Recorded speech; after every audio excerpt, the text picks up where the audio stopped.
ស្ដីទីជនខ្នាក់ទឹក6អាតគ្នាថ្ងៃនេះខ្ញុំមកនៅមកបងពីវត្តហុកនេះគឺយើងដាក់នៅតាមអាងស្ប៉ាទឹកក្តៅត្រជាក់ដូចជាអាងហែទឹកណាវាជួយលើកសម្រស់អាងទឹកឲ្យមានភាពស្រស់ស្អាតហើយសម្រាប់វត្តហុកនេះគឺយើងមានពីខ្នាតយើងមានខ្នាត20 គុណនឹង40ខ្នាតតូចហើយខ្នាតធំគឺ30 គុណនឹង60ហើយមាននៅក្នុងស្តុកពេញតែម្ដងយើងទើបតែ clear stock ទេឥឡូវចូល stock ថ្មីអូខេមាត្រីរបស់វត្តហុកនេះគឺយើងធ្វើអំពី inox ចាអត់ច្រេះអត់អីទេអញ្ចឹងបងប្រើដោយមានទំនុកចិត្តហើយសម្រាប់វត្តហុកនេះគឺយើងមាននៅក្នុង stock ទាំងអស់នេះបងហើយក៏មានការបញ្ចុះតម្លៃច្រើនដែរអញ្ចឹងសម្រាប់បងដែលគាត់មានអាងទឹកហើយចង់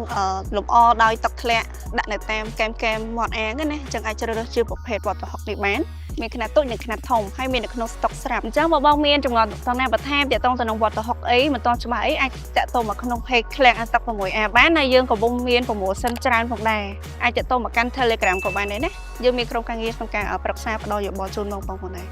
អរគុណវីដេអូនេះគឺមានតែប៉ុណ្្នឹងទេជួបគ្នានៅវីដេអូក្រោយបាយ